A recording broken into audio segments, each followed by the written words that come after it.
E aí, pessoal, eu sou Alexandre Batista, esse é o Costelinha no Sobrecapa, nosso podcast de toda segunda-feira no Deezer, Spotify, Castbox e iTunes, ou em vídeo no YouTube, galera, no canal Sobrecapa.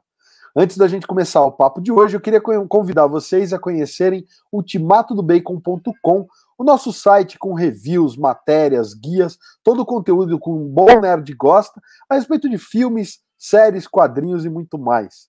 Tem também um recadinho para você. Aproveita e já dá aquele like no vídeo, se inscreve no canal se não for inscrito e clica no sininho para ativar as notificações. Você pode personalizar o seu conteúdo entre todas, algumas e nenhuma notificação. E vamos lá! Hoje, excepcionalmente, eu não estou com nenhum dos meus companheiros de bancada, senhor Breno Rafael, senhor Lucas Souza, eles me deixaram sozinho aqui, mas não é preciso lamentar. Eu estou para falar com o nosso querido Marcel Bartolo, que já é de casa, então papo bom rola solto. Seja bem-vindo, Marcel. Vamos conversar aí, falar um pouco das suas produções, e você sabe que, como sempre, o espaço do Sobrecapa é sua casa. Então, bem-vindo. Salve, salve, Alexandre. Vamos lá, vamos bater esse papo. Sempre bom, sempre bom. Cara, é muito bom ter você agora falando como um convidado, né? Porque quem não sabe, Marcel tá no Encontro Ilustra aqui no YouTube, que é canal parceiro aqui do Sobrecapa. Então, toda vez que rola um vídeo ali no Encontro Ilustra, vem aqui pro Sobrecapa também. Marcel é autor na Ultimato do Bacon Editora, que é nossa casa editorial. Então, a gente tá sempre aqui com o Marcel, mas é bom aqui hoje falar com você como produtor de quadrinhos, como autor, como ilustrador. E a gente já teve um papo, já deixo o link aqui, do Marcel com o Rodrigo aqui no canal, mas naquela época a gente ainda não fazia em vídeo, então quem quiser conferir aí, tá em áudio, seja no YouTube, seja nos agregadores de podcast. Marcel, vamos começar do princípio, cara. É uma pergunta que eu tenho feito bastante para os autores e para os desenhistas. Queria saber de você como você chegou nos quadrinhos, cara, porque é incrível ver que, como a gente não tem ainda uma formação, né, acadêmica de quadrinhos no Brasil, é muito raro ainda a gente ter uma formação desse tipo, os quadrinistas brasileiros chegam ao ofício de quadrinista pelos mais diversos caminhos. Então eu queria que você contasse um pouco, para quem aqui está ouvindo Sobrecapa e acompanha o canal, como é que você chegou nos quadrinhos, cara. Bom, primeiro, obrigado aí. Já que você falou do Encontro Ilustra, essas semanas eu estou meio paradinho lá, porque estou na loucura justamente dos quadrinhos, então não está dando muito tempo de gravar, de fazer lives lá, mas em breve vai ter mais conteúdo bacana lá. Bom, eu sou formado em História, de graduação em História, e paralelamente à faculdade eu estudava pintura, né?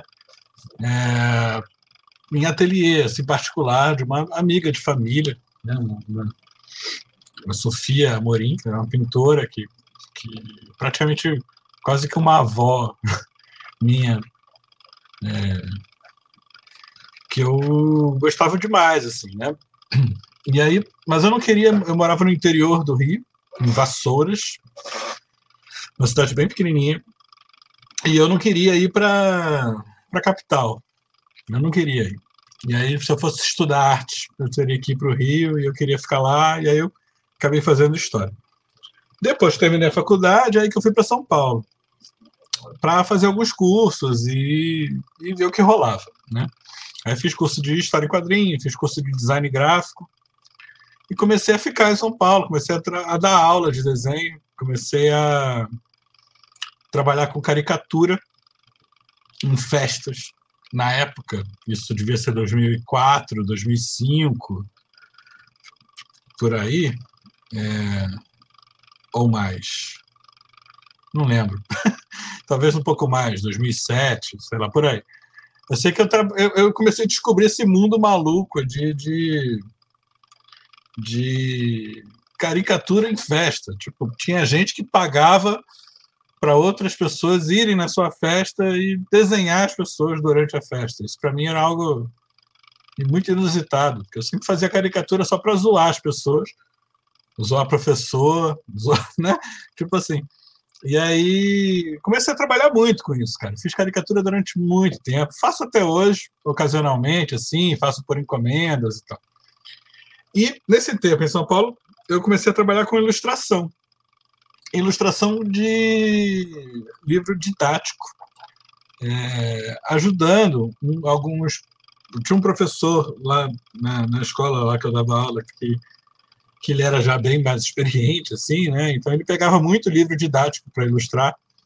E era assim, ilustração de livro de português, matemática, biologia, tipo tudo, né?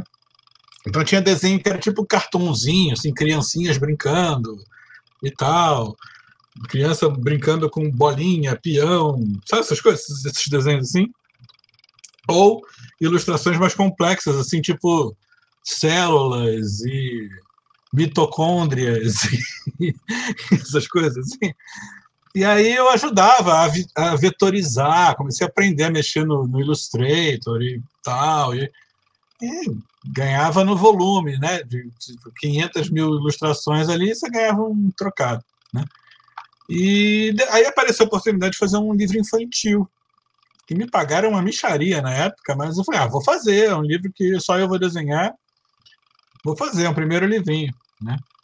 E aí era uma coleçãozinha, eram 5 livrinhos de uma coleçãozinha e tal, e aí foi um primeiro trabalho. Eu dava aula nessa escola, um dos cursos era quadrinhos, eu dava aula de quadrinhos sem fazer quadrinho, né? O que eu acho muito doido, mas desenho, eu lia, tenho didática, né? Assim, sou professor há bastante tempo e tal. Então, dava para me virar ali, né? Mas sempre ficava aquela coisa assim, porra, tô dando aula de quadrinhos sem fazer quadrinho, né? Num desses eventos de caricatura, nessas ocasiões, foi quando eu conheci o Laudo, né?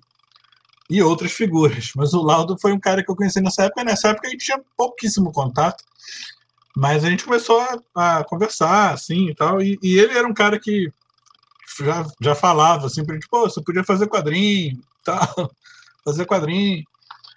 Então, quando começou essa coisa de CCXP e tal, eu resolvi tentar, né? Eu jogava RPG na adolescência já, em Vassoura, jogava, e depois em São Paulo eu voltei a jogar RPG com poucas pessoas, dentre elas um amigo que eu tive lá em São Paulo, que era o Gregório. Ele era um mestre, assim, muito bom de jogos de terror e tal, não sei o quê. E a gente conversava muito, assim, e aí rolou de fazer aquele primeiro meu quadrinho, que é o Insubstituível, né, que era um argumento, uma ideia do Greg, a história, assim. Ele meio que fez um roteiro, né, a gente meio que organizei as páginas ali, e banquei sozinho, assim, foi um negócio que eu fiz assim, vou ver qual é. Um primeiro quadrinho colorido, gastei uma grana lá que eu tinha, imprimi, e vamos ver o que acontece. E aí foi na CCXP de 2016, né? Que, cara, para mim foi muito legal. E aí que eu via a dimensão daquela coisa, porque eu sempre li quadrinho, mas uma coisa mais descompromissada, sabe? Assim, tipo, eu lia quadrinho de infância e tal, tá? Quadrinho de super-herói na adolescência era uma porcaria, então eu tentava acompanhar algumas coisas, mas eu achava tudo muito ruim. Na minha adolescência era justamente quando Superman morreu, quando o Batman quebrou a espinha, quando o Hal Jordan ficou maluco, tudo isso, né? Então, eu preferia ver os desenhos, a série animada, preferia ver o X-Men, o desenho, porque ler os quadrinhos era muito chato. E aí eu fui pegando quadrinhos mais antigos, tipo dos anos 80, para ler, Liga da Justiça dos anos 80, achei mais legal. Aí eu ganhei uma coleçãozinha do Batman ano 1 e ano 2, em formatinho da Abril, um amigo do meu pai me deu. Aí me deu Cavaleiro das Trevas para eu ler. Aí, tipo, tem até hoje a edição dele, que é aquela que ele me deu, que era da Abril, aquelas em quatro edições. Aí foi uma coisa assim, cara, pô, tem umas coisas legais de super-herói, entendeu? Tipo, foi meio que mexendo na cabeça. Aí essa galera que a gente jogava RPG em Vassouras, boa parte da galera era um pouco mais velha que eu, e Então eu fiz 40 agora, a galera tinha, né, uns 3 anos a mais que eu, por aí, 4. E aí a galera tava lendo Vertigo. Aí quando começou a sair Vertigo também aqui, foi um negócio que, nossa, putz, aquela Hellblazer, aí vinha Sandman, essas coisas. Aí descobri Monstro do Pântano. Aí, e foi por aí, assim, que eu, tipo, legal. Eu lia muito e leio muito Asterix. Então, minhas coisas de quadrinho, como é que vai se construindo? Assim, Asterix, Hagar o Horrível, eram as coisas que eu gostava muito de ler. E Chiclete com Banana, eu tinha uma pilha de revistas de Chiclete com Banana, que era do meu padrinho, que eu lia quando eu era criança. Provavelmente não devia estar lendo aquilo, mas eu lia. E aí, isso meio que foi moldando assim, gostos, né, e traços e coisas que me chamavam atenção. Maurício de Souza e Ziraldo sempre estiveram ali também, de alguma maneira. Eu gostava muito do Menino Maluquinho, até a época que saía o quadrinho do Menino Maluquinho, quando era criança, assim, eu gostava. Turma da Mônica, eu sempre gostei do Penadinho, sempre gostei do Louco, sempre gostei das historinhas da morte, que eram aquelas do Penadinho, que tem um humor muito cínico ali, né? Eu achava bem legal. Quando eu fui para São Paulo, então aí já depois, já começando, aí eu era um frequentador assíduo do standzinho da Devir, que era Terra-média, né? A lojinha, no shopping Santa Cruz. Tinha um quiosque de shopping que era um quiosque Terra-média, que aí conversava com a galera, então tinha jogo de card. Eu não era muito nunca soube jogar Magic, eu nunca tive muito saco para essas coisas, mas ficava batendo papo e vendo o que estava rolando também de quadrinho, né? Então Devir publicava muita coisa legal, né? Nessa época ali de Vertigo, né? E tudo isso. E coisas nacionais, que aí tipo, eu descobri, na minha ignorância, eu descobri tipo Mutarelli, tipo, porra, Mutarelli, cara.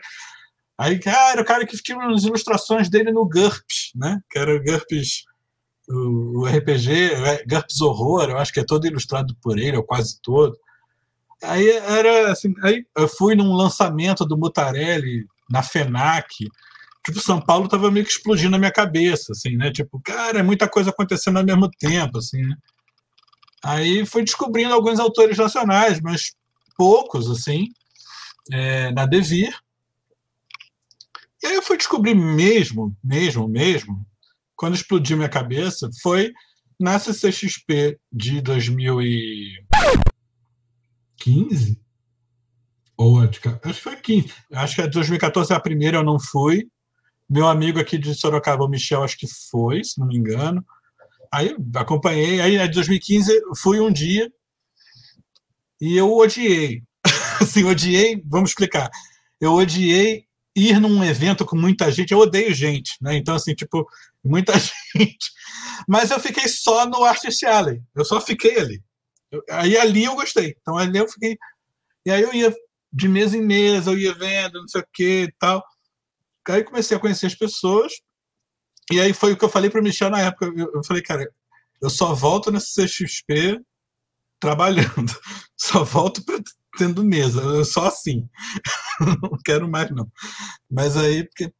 E foi o que aconteceu, né? No ano seguinte eu me inscrevi e consegui e tal, né?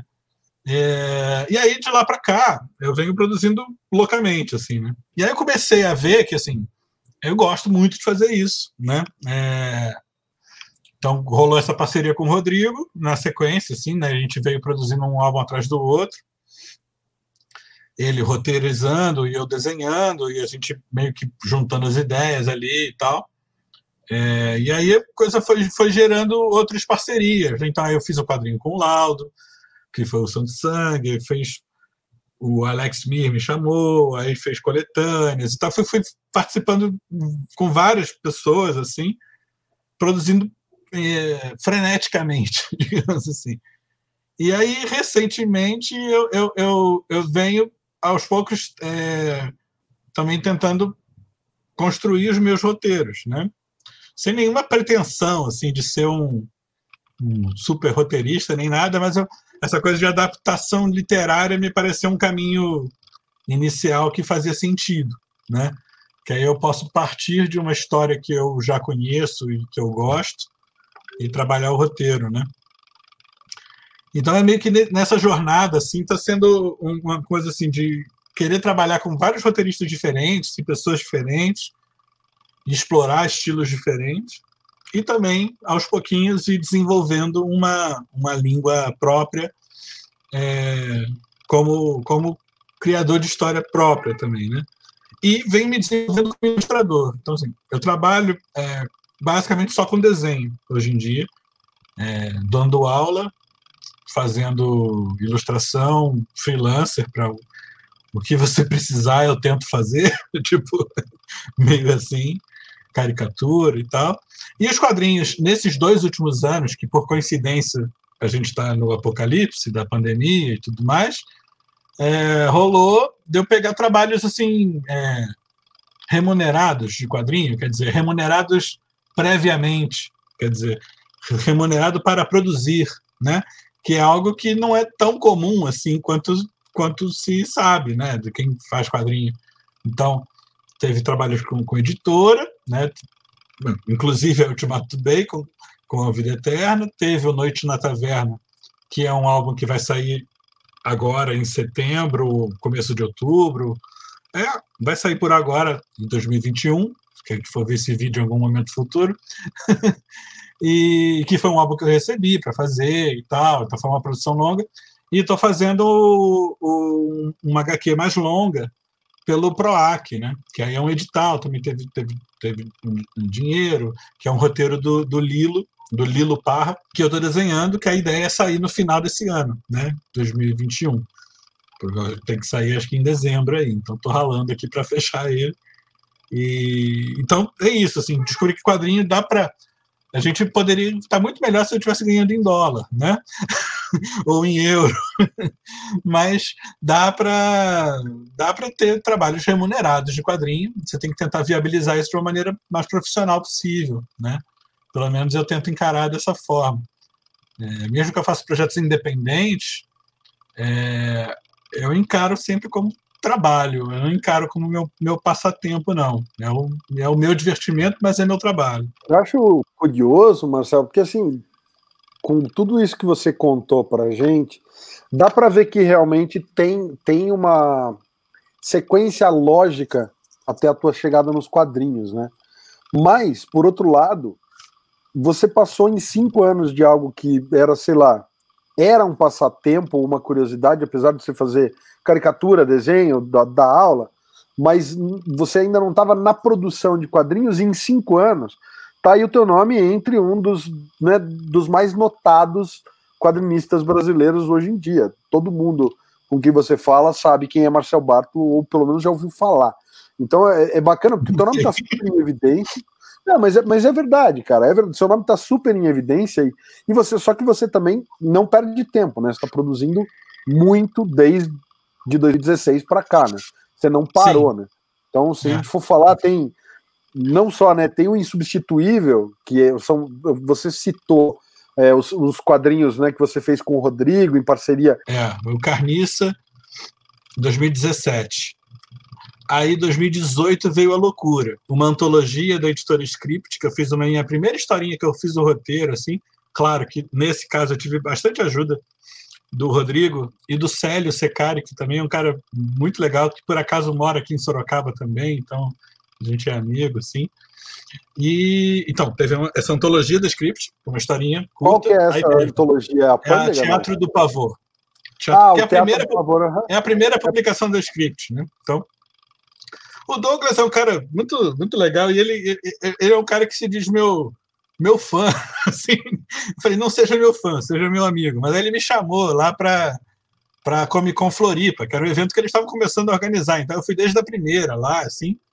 E foi legal. Ele me chamou, né, para participar dessa antologia, que era a primeira publicação deles em 2018. Então vamos lá. 2018, Teatro do Pavor. Aí veio o Santo Sangue, que aí é um roteiro que foi um baita desafio para mim, presente do Laudo, assim, que é um roteiro mais longo para mim, que eram, sei lá, 70 e poucas páginas, algo assim. E o Lama, que foi o meu segundo trabalho com o Rodrigo, também já maior um pouquinho, 40 páginas, né?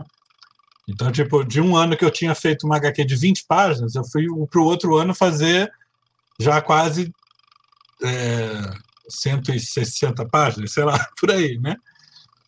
Aí, 2019, eu fiz a VHS, que foi uma antologia que o Rodrigo organizou junto com o Baroni, reunindo um timaço aí de galera que faz quadrinho de terror.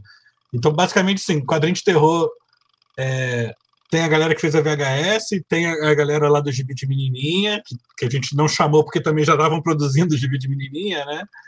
No projeto da Germana, e mais alguma galera que, independente, que acabou não calhando os cronogramas para participar, mas a gente tentou reunir basicamente um baita time assim, de quem está fazendo terror, né? Na VHS. E foi muito legal porque ganhou o HQ Mix, né? De projeto coletivo, né? Então, assim, aí teve a VHS, aí teve Orixás, do Alex Mir, que me chamou para fazer um capítulo lá. Aí são coisas curtas, né? Aí teve a Necromante, da Script, que foi um projeto já um pouco maiorzinho também, umas 30 páginas, eu não lembro agora, mas por aí. Então, Necromante, VHS, Orixás, e fazer o Canil, que a ideia era sair no final do ano, de 2019. Aí, nesse ano de 2019, eu estava com 4 HQs, então, né? Só que eu não consegui esse CXP, não fui selecionado. Aí eu, tipo, putz, fica daquela brochada assim, né? E aí a gente acabou deixando o Canil para terminar, para lançar em 2020, no começo de 2020. Então, a gente lançou no começo de 2020, aumentou até a quantidade de páginas dela um pouco e tal, trabalhou ali mais um tempo. Então, 2020 veio Canil, de fato, sendo lançado.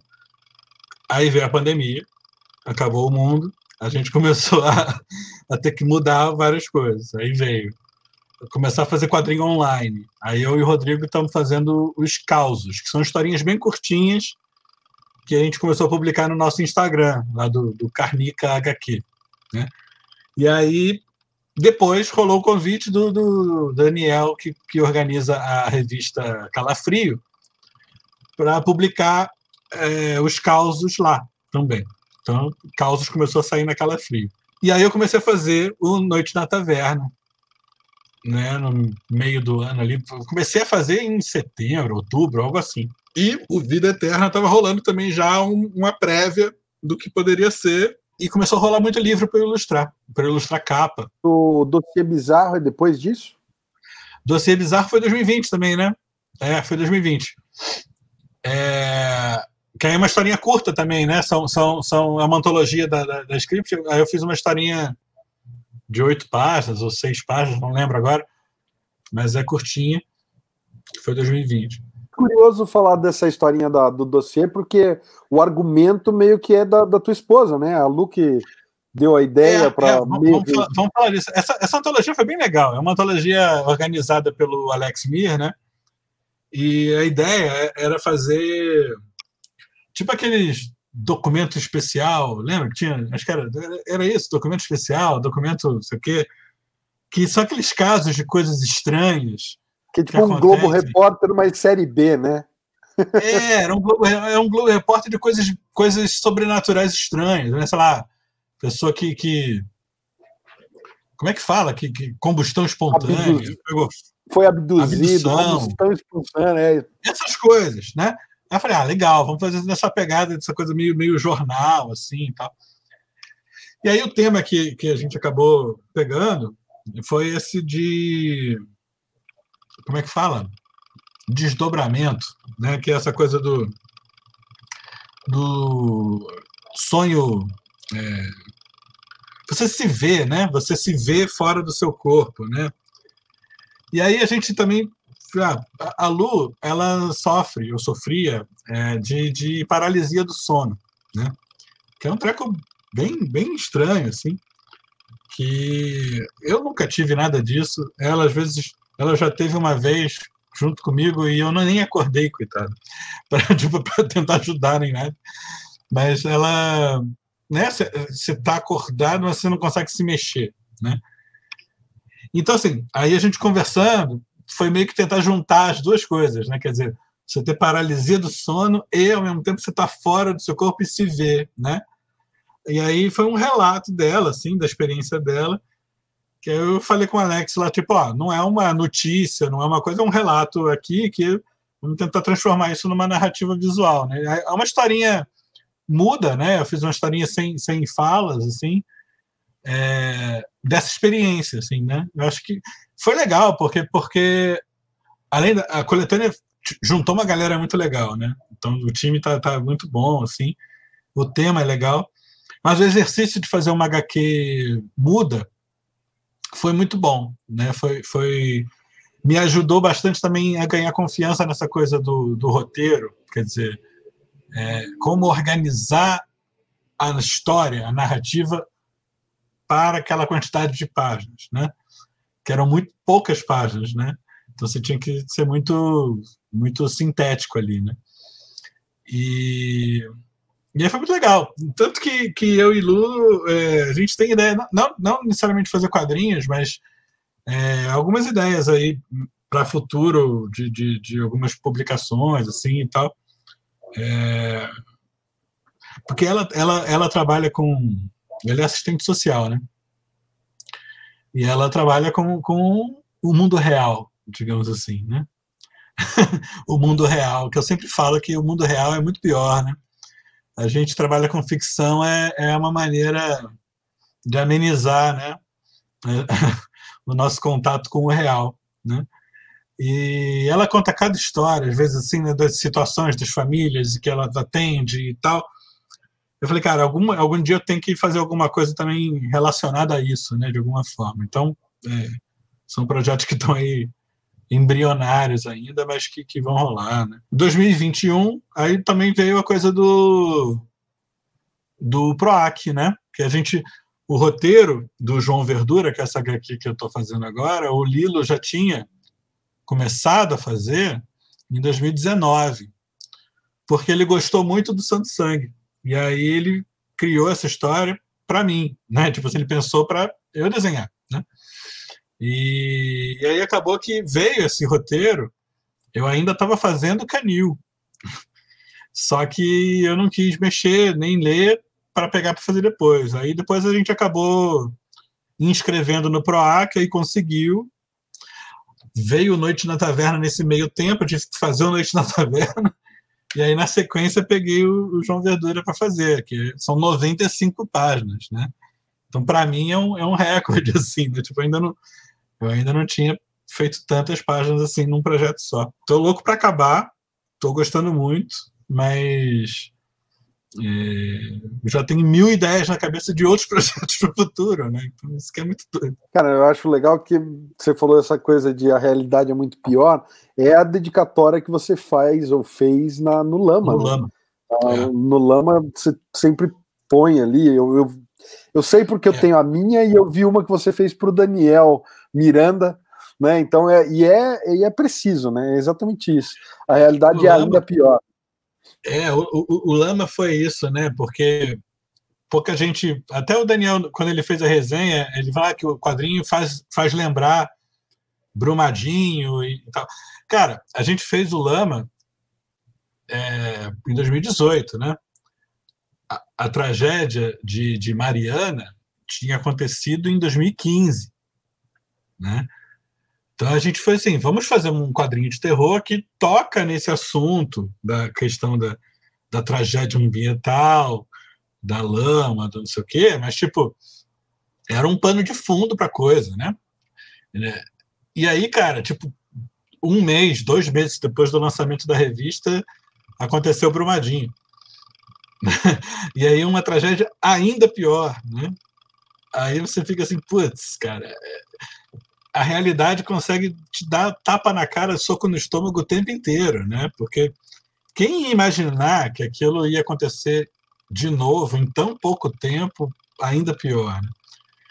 E aí o nosso país está aí para provar que a gente tudo pode piorar a cada momento, né? Então, estamos de parabéns. A superação é constante e ininterrupta, né, cara? É péssimo isso. Vamos falar então, Marcel. Eu queria que você falasse um pouco a respeito da mudança da técnica e como você sente que você tem evoluído artisticamente, porque você falou, a tua base é da pintura, né? Então, tudo bem, você fez depois o curso de História em Quadrinhos e você adapta essas técnicas para os quadrinhos.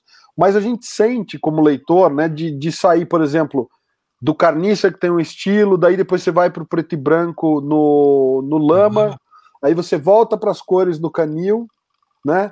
E aí você tem, cara, técnicas muito diferentes cara, eu lembro que num dos papos que a gente estava tendo, se não me engano, no bastidor, o Lucas falou assim, pô, mas aquilo é o quê? Você usou giz, você usou giz de cera, você usou... Ele falou, não, é tudo no digital. Então, assim, como é toda essa jornada daí, do ponto de vista de técnica de desenho e de pintura? Legal. Então, eu tenho essa formação mais da pintura, assim. Era um curso de desenho artístico, digamos assim, né? Trabalhei com carvão, trabalhei com giz pastel, trabalhei com aquarela um pouco. Aí fui para tinta acrílica, em tela, tinta a óleo. Desses materiais todos, eu gosto de experimentar um pouquinho de cada coisa, né? Mas o que eu mais gostava, e mais gosto ainda, é o tal do giz pastel oleoso, que é um material que é super desprezado assim, por muitos artistas, assim, sabe? Acho que eu fiquei com dó dele assim, e acabei adotando para mim. Tem uma coisa meio de afeição pelo rejeitado, assim, que o giz pastel oleoso, ele é o primo pobre do giz pastel seco, né? O pastel seco é um material sofisticado, delicado, né? Dá aquele aspecto assim aveludado, parece uma coisinha assim, né? E o oleoso não, né? O oleoso é uma coisa meio rústica, assim, que parece ele fica num momento que é meio entre o desenho e a pintura. Ele fica num limbo, assim, né? Porque você pode usar ele como pasta, né? Como massa. Você pode dissolver ele com solvente, você pode usar pincel, você pode usar tinta aguada para fazer umas manchas estranhas em cima dele. Então, assim, eu fui me encantando com ele, né? E aí eu tinha essa ideia meio preconcebida de que quadrinho era nanquim e lápis, né? E aí é uma pura besteira, que tem um monte de artista que faz coisas com pintura, com aquarela, né? Com todo Vertigo, você vê aí um monte, né? Dave McKean, puta preconceito besta, assim, mas e aí, assim, quando eu fui fazer o meu primeiro quadrinho insubstituível, eu fui, vou fazer de nanquim, mas eu vou fazer colorido, eu vou tentar colorir com giz pastel. Eu tentei fazer umas páginas, fazer a cor separada numa folha, a arte final em outra folha, tudo no papel mesmo. Só que quando eu comecei a escanear o giz pastel, eu vi, cara, isso vai dar muito trabalho e vai ficar uma bosta. Porque, tipo, vai engordurar o meu scanner, e aí eu não vou conseguir fazer direito. Aí eu fiz a cor digital. Aí como? Eu estava fuçando bastante no Photoshop, assim. Eu gosto do Photoshop, não é propaganda nem nada, mas assim, é porque, na verdade, eu sou acomodado. Eu cheguei num pincel que eu gosto, aí eu uso aquele pincel e só. Então, hoje eu já estou mais sofisticado, eu tenho 3 pincéis no Photoshop e só. Então, assim, nessa época eu estava descobrindo um pincel e que ele dá uma pincelada e eu fui editando ele fica mais... tem uma configuração que você bota lá que ele fica mais variável, né? Então, cada clique que você dá, ele é como se o pincel dava com uma direção diferente, tá? Nisso, o que acontece? A coisa fica mais orgânica, né? Fica um pouco mais dinâmica. E eu vi, isso tá parecido com o que eu faço no giz. Aí eu fui fazendo. Então, assim, esses primeiros quadrinhos, a cor era digital discreta, né? O Carniça, o Insubstituível e tal, mas já era o mesmo pincel que eu uso no Santo Sangue, no Canil, no Necromante e tudo mais. É o mesmo pincel. A diferença é que eu abandonei a coisa dali. Nesses trabalhos, eu fui fazendo tudo no digital, né? Do esboço à finalização, né? E como se eu estivesse fazendo com giz. É legal do digital porque eu ganho tempo, né? Eu consigo corrigir, voltar, faço tudo no mesmo processo, né? No mesmo lugar. Tal. Ao mesmo tempo, eu perco a questão de ter um original em papel, né? Que eu posso vender, negociar depois, ou posso, né, ter ali coisa na parede, assim, assim, né? Então, eu acho Nesse que momento, o Lucas em casa está assistindo e chorando, porque ele com pois certeza é. iria querer. Então, assim, eu acho que eu posso tentar fazer, né? Ir equilibrando isso aos poucos, né? De ter algumas artes da HQ serem feitas no papel e outras, né, só no digital, ou variar mesmo de um projeto para outro, né? Porque foi uma pura escolha, né? Assim, de estética, né? E de praticidade, né? Se eu fosse fazer exatamente todo esse processo no giz, eu ia demorar muito mais tempo, né? Não só para fazer, mas o pós-produção, né? Que é o pior ainda, né? De recortar, escanear e tal, blá, blá, ia ficar ainda pior. Então, é por isso. Mas o meu desenvolvimento, na pergunta, ela fala assim, do desenvolvimento de estilo e tal, né? Eu acredito muito nessa coisa de que a gente está em constante, né, mudança o tempo inteiro, né? Como artista no geral, né? E eu acredito muito que cada história é uma história e pode ter uma estética completamente diferente da outra.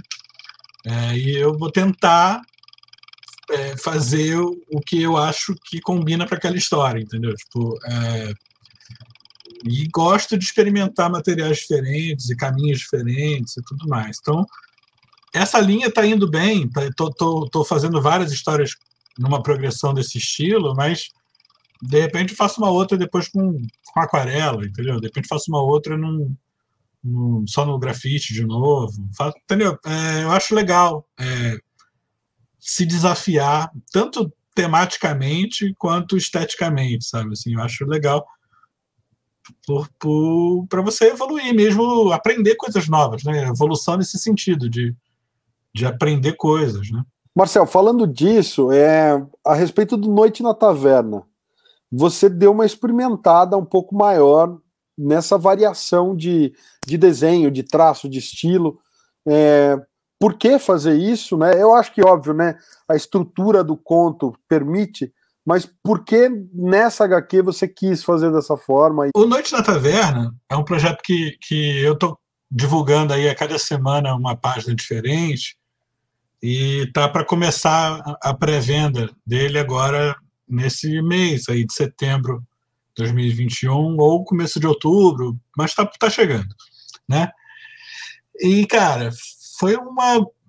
Eu fiquei muito feliz, cara. Quando o livro sair de fato, a gente pode depois até falar mais detalhes dele, mas eu já posso falar da obra, assim, que bom, é um conto em formato, como é que fala? Moldura, né? Você tem vários contos dentro de um conto, né? É uma história Episódico, né? são vários narradores, são vários personagens que estão numa taverna, bêbados, enchendo a cara, e cada um começa a contar uma história, né? Então, cada história é um narrador diferente, e cada história é mais escabrosa que a outra, né? Então, eu achei que era oportunidade para eu... Como era... Eu já vi algumas versões de Noite na Taverna em quadrinhos, né? Por sinal, gosto de todas. Tem a do Davi Kalil, que é diferente, que ele faz junto com o Macário, e ele pira em cima de usar os pintores, né? Ele faz o usa o Van Gogh, o Klimt e tal, só que ele trabalha aquilo em, sei lá, 200 páginas, sei lá, né? Então ele tem um tempo ali, né? E tem outras versões, e ele fez sem censura, também, digamos assim, de idade, né? Então, isso também é uma outra questão. As outras adaptações que eu já vi são antologias que diferentes quadrinistas ou diferentes duplas desenham cada conto, né? Falei, cara, eu vou fazer sozinho isso, né? O roteiro e a arte. Então, e eu tenho, sei lá, um universo ali de 80 e poucas páginas para fazer essa história. Então, cada conto ali, né, tem mais ou menos 12, 15 páginas, né? Mais ou menos isso.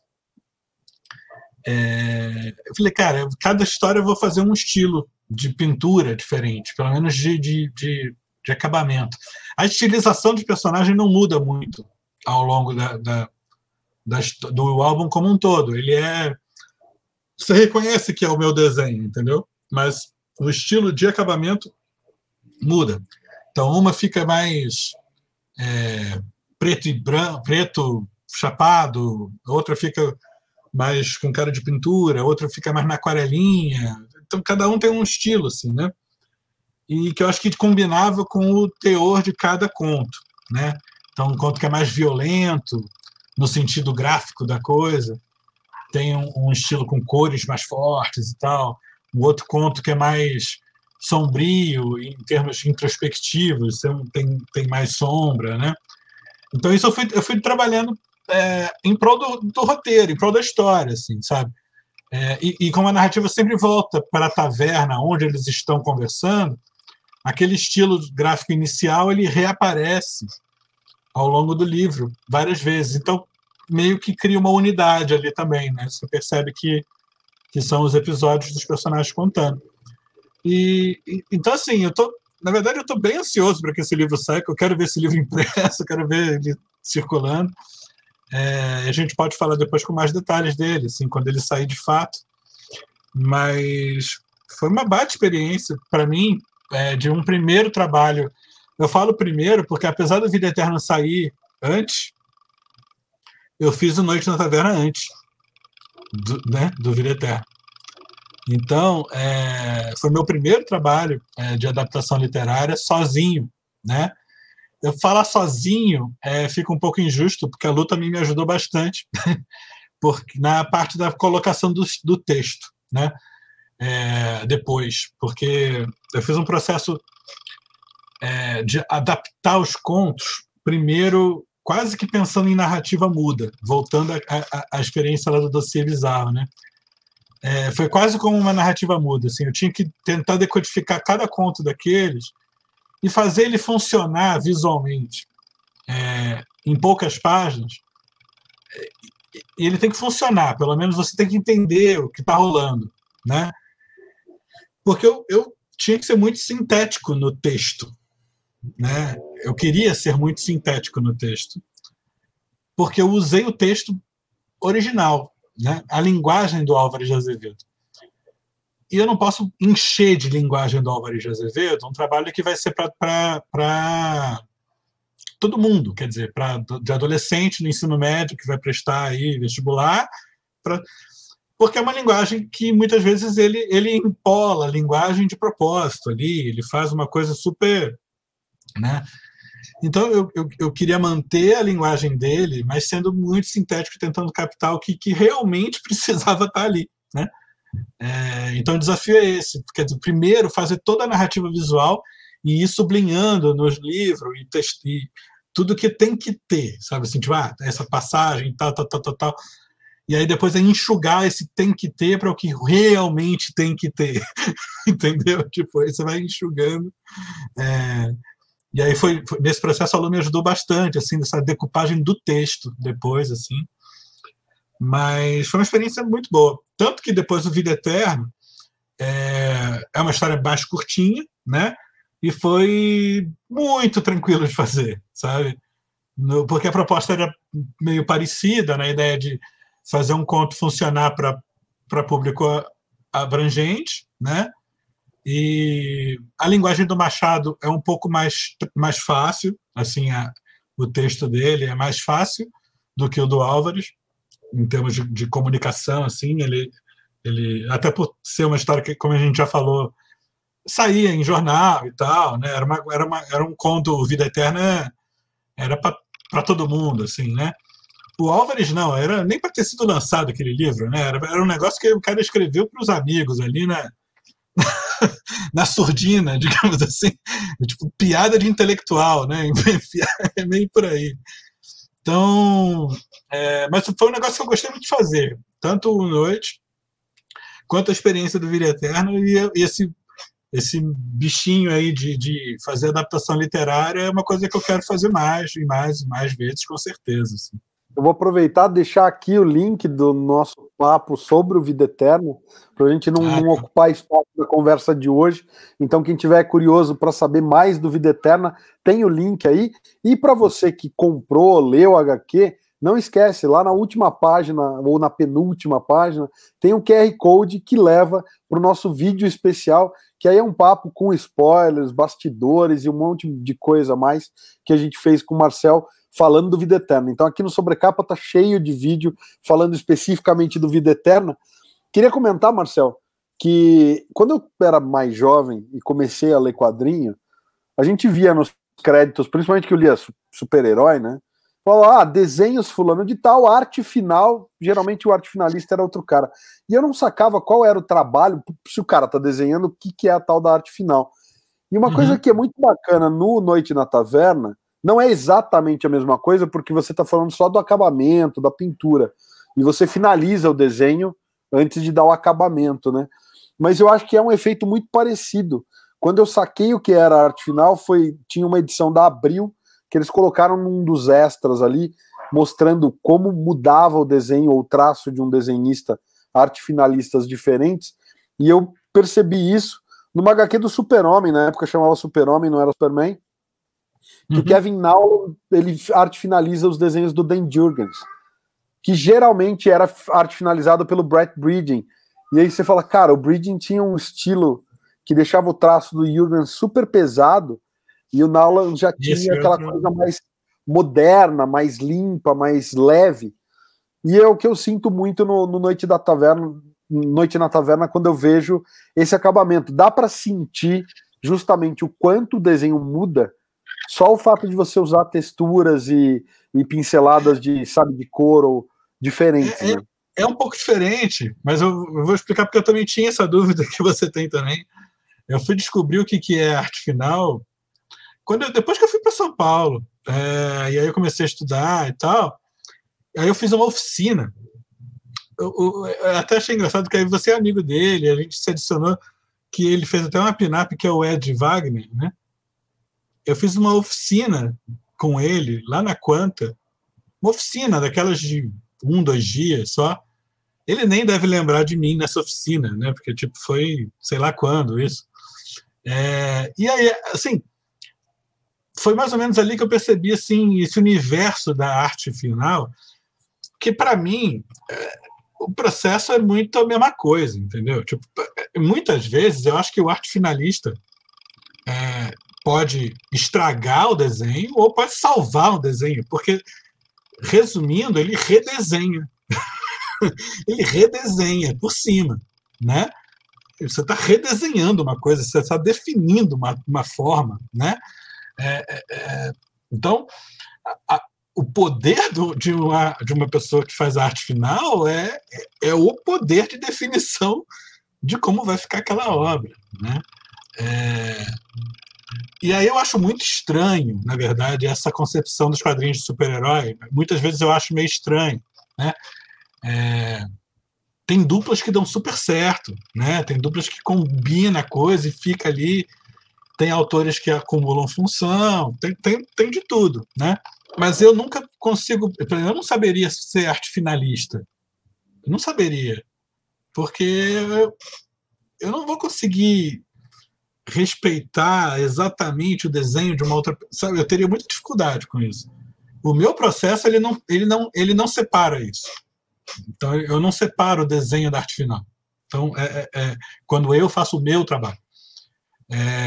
Então, quando você está falando no Noite, nessa questão do acabamento, do estilo, é um processo meio contínuo, na verdade. Assim, o esboço, o desenho e a definição da forma no desenho, seja já com o pensamento de cor ou o pensamento de linha preto e branco, para mim é o mesmo processo no meu trabalho. Eu não consigo separar isso.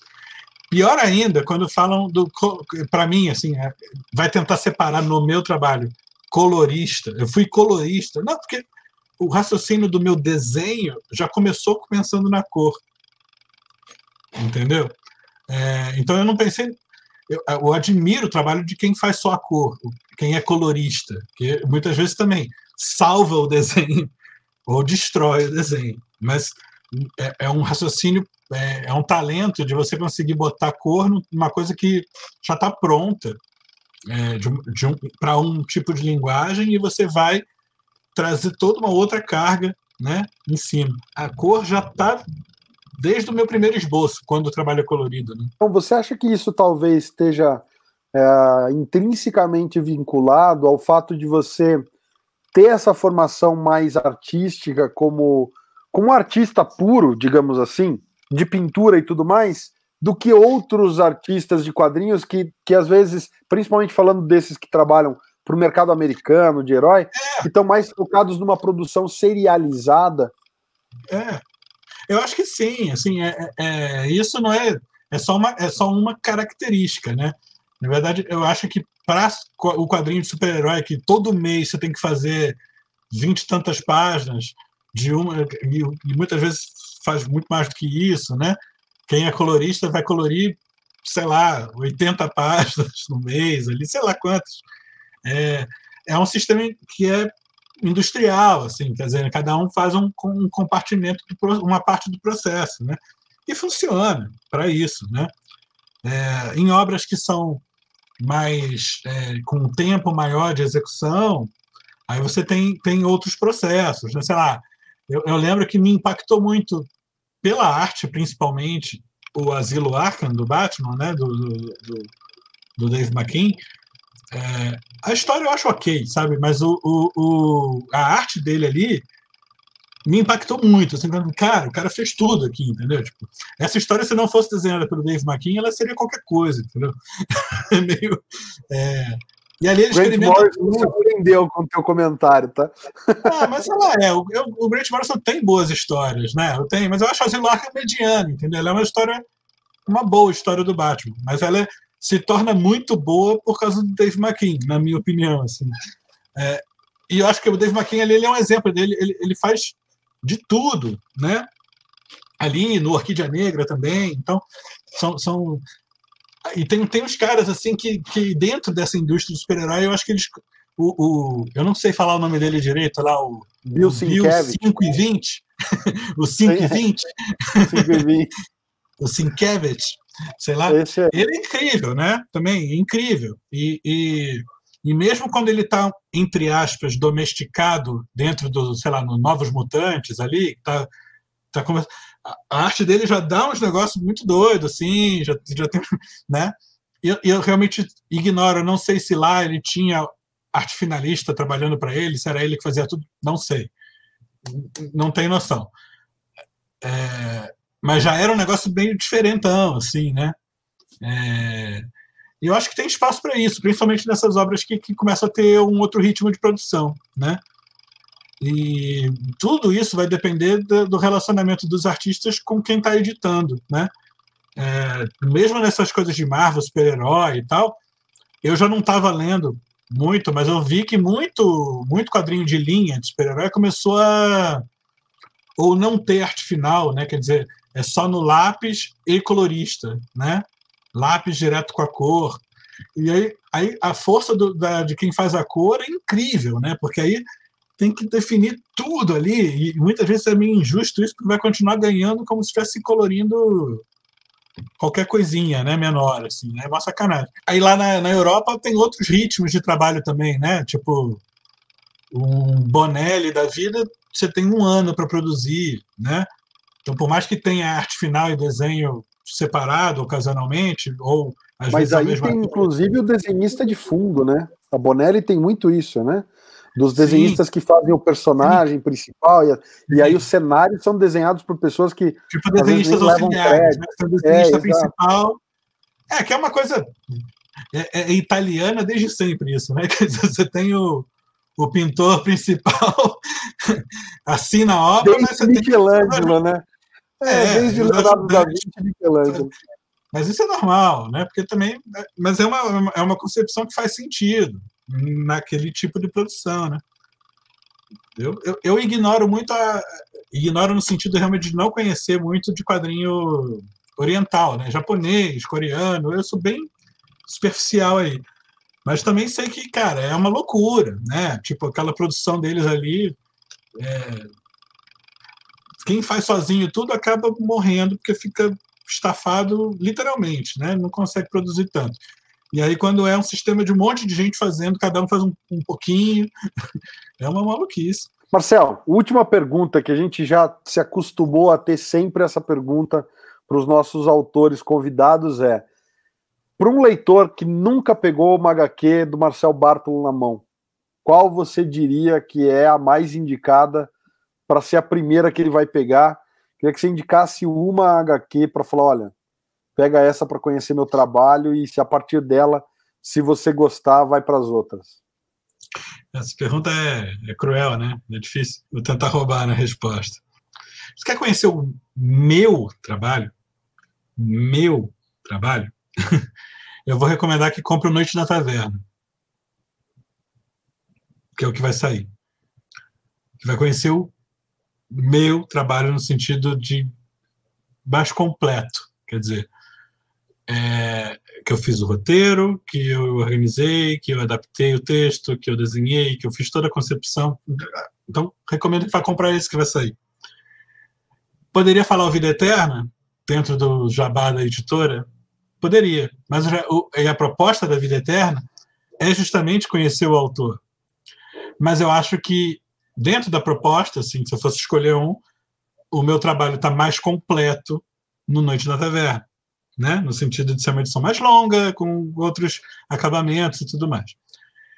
Agora, de quadrinhos que já saíram, eu faria parcerias, né? Quer dizer, aí são trabalhos que não são só meus. Então, eu vou fugir pela tangente nesse sentido, porque eu poderia recomendar o Santo Sangue, que é um trabalho muito definidor do meu estilo, que é o roteiro do Lauto. E poderia recomendar os meus trabalhos de terror com o Rodrigo, que é uma parceria também super forte e recorrente, né? Então, eu roubei na resposta, falando um álbum que vai sair agora, mas dando dica de boa parte dos outros trabalhos para conhecer, né? É meio por aí.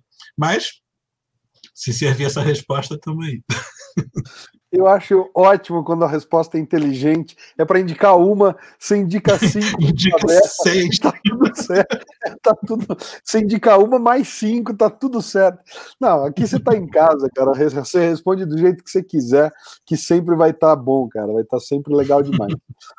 Fora isso, então, quero abrir o espaço para você deixar um recado aí para a galera que está assistindo e te agradecer, como sempre, cara, não só por estar aqui hoje, mas por estar aqui sempre. De verdade, é muito bom ter você. Eu era teu fã, mas é muito bom poder dizer que hoje você é meu amigo e que você está aqui no canal, sabe, em casa. Então a gente fica muito feliz. Quando quiser voltar como entrevistado, me avisa, porque a gente tem o maior prazer em te receber e bater esse papo, que é sempre muito gostoso, cara. Quem quiser acompanhar, conhecer o meu trabalho e gostou aí, teve paciência de ouvir esse papo e tudo mais,